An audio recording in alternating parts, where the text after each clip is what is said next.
ሰላም ጤና ይስጥልኝ እንደምናላችሁ ክቡራትና ክቡራን የመርማሪው ሚዲያ ተከታታዮች እንደዚሁም ደግሞ በፍርቱና ስቱዲዮ ፕሮግራም ተከታተሉ ሁላችሁም ሰላም ናችሁ ወይ? ሰበር ዜና ደርሶናል። በዚህ ሰዓት ሰበር ዜናው እንግዲህ አዶናይንና ጃኒን ይመለከታል። ከሰሞኑ እንግዲህ መንግስት እየወሰደ ባለው እርምጃ ብዙ የሚባሉ ሰዎች ወደ እስር ቤት እየተጋዙ ይገኛሉ። እንግዲህ ቲክቶከሮች ባለባበስ ምክንያት የታሰሩ አሉ። ብዙዎቹ እየተለቀሙ በቁጥጥር ስር ወደ መዋል ገብተዋል።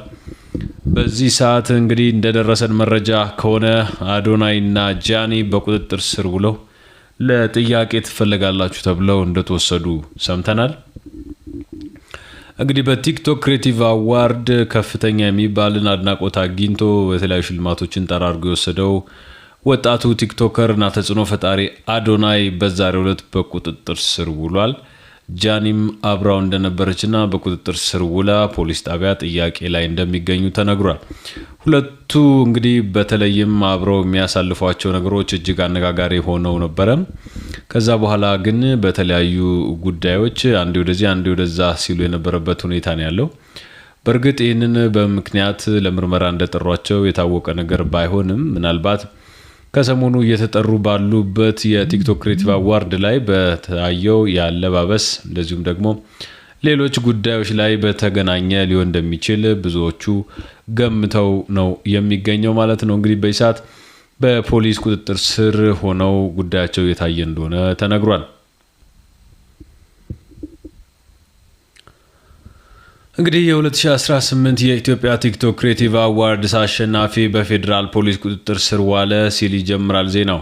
በ2018 የኢትዮጵያ የዓመቱን የቲክቶክ አዋርድ በ4 ዋንጫዎች በማሸነፍና የመኪና ልዩ ተሸላሚ በመሆን የሚታወቀው ወጣቱ ቲክቶከር አዶናይ እና ወጣቷ ቲክቶከር ጃኒ በትክክለኛ ስሟ ስመኝ ገብሩ ዛሬ አመሻሽ ላይ በፌዴራል ፖሊስ ቁጥጥር ስር መዋላቸው ተሰምቷል። ይህ እርምጃ ፌዴራል ፖሊስ በቅርቡ በአለባበስና ከኢትዮጵያ ባህልና ልማድ ባፈነገጠ ይዘት ላይ በሚያተኩሩ ወጣት ቲክቶከሮች ላይ የጀመረው የማጣራትና ቁጥጥር ዘመቻ አካል እንደሆነ ተነግሯል።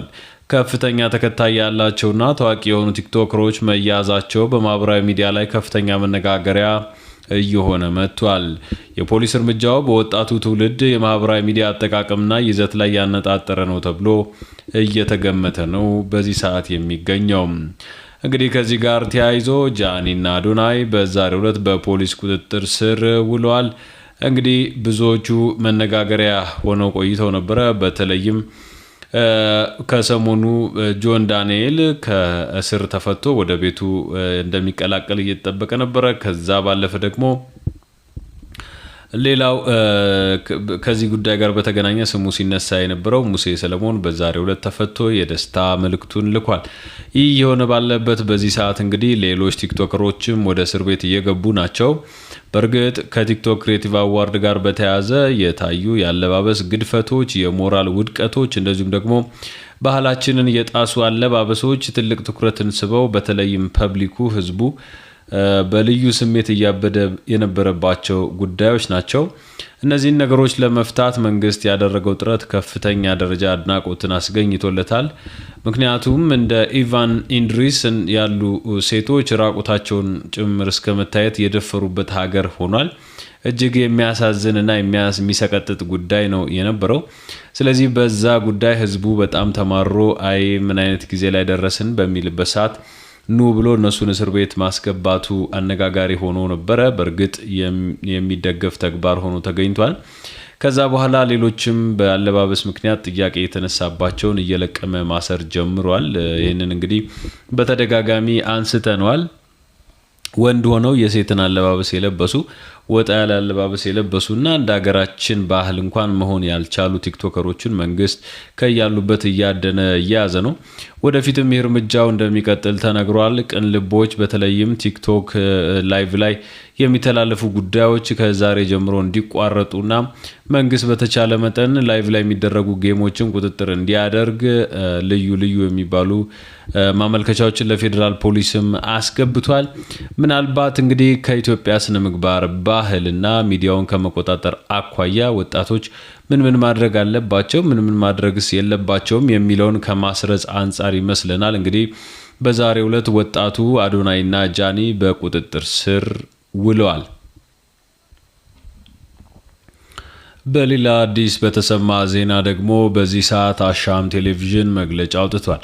አሻም ቴሌቪዥን በተለይም ከሰሞኑ በተከሰተው የሶፎንያስ ጉዳይ መግለጫ ካወጣ በኋላ እንደገና ሌላ መግለጫ በዛሬው ዕለት አውጥቷል።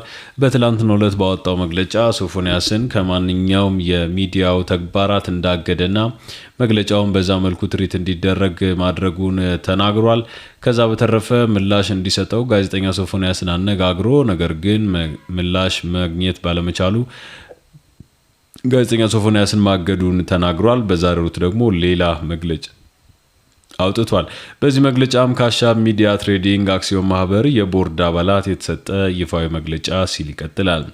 አሻም ሚዲያ ትሬዲንግ አክሲዮን ማህበር ከተመሰረተችበት ባለፉት 8 ዓመታት ጀምሮ በማህበራዊ ኢኮኖሚያዊና ፖለቲካዊ ጉዳዮች ዙሪያ በዜናና ወቅታዊ እንደዚሁም በመዝናኛ ዝግጅቶች መረጃዎችን በቴሌቪዥንና በተለያዩ የማህበራዊ ሚዲያ አማራጮች ስታደርስ ቆይታለች። ይሁን እንጂ አሻም ሚዲያ ትሬዲንግ አክሲዮን ማህበር ስራዋን ለመቀጠል አቅም ስለሌላት በቴሌቪዥንም ሆነ በየትኛውም የማህበራዊ ሚዲያ አማራጮች ከዛሬ ታህሳስ 1 ቀን 2018 ዓ.ም ጀምሮ ሙሉ በሙሉ በይፋ ስርጭት ማቆሟን ለማሳወቅ እንወዳለን።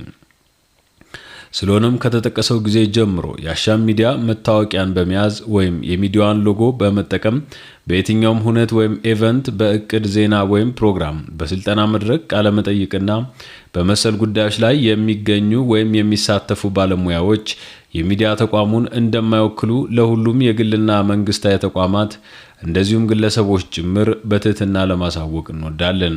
ባለፉት 8 ዓመታት ከአሻም ሚዲያ ትሬዲንግ አክሲዮን ማህበር ጋር አብራችሁ ለዘለቃችሁ ውድ ተመልካቾችና ተከታታዮች ልባዊ ምስጋናችን ላቅ ያለ ነው።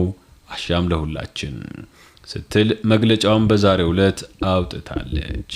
ከዚህ ሁሉ ነገርና በኋላ ብዙ ጫና የበዛባት አሻም ሚዲያ ከዚህ በኋላ ወደዚህ መድረክ እንደማትመለስ ተናግራለች። ከዛሬ ጀምሮ በሚኖራት ዋነኛ ጉዳይ ሚዲያው ከድረገጽም ይሁን ከዋና ሚኒስትሪ ማስተላለፊያ ቻናሎቹ እንደጠፋና ማንም ሰው ጥያቄ ቢያነሳ እንኳን በአሻም ስም ከሆነ ህዝቡ እንዳይቀበል በዚህ መግለጫ ሰጥታለች ማለት ነው። ክቡራትና ክቡራን ለሰዓቱ የነበረን ሰበር ዜና እንደዚሁም ሌሎች ጉዳዮችን ይመስሉ ነበር። አብራችሁን ስለነበራችሁ ያመሰገንን። ሰናይ ጊዜ ይሁንላችሁ። ቻው ቻው።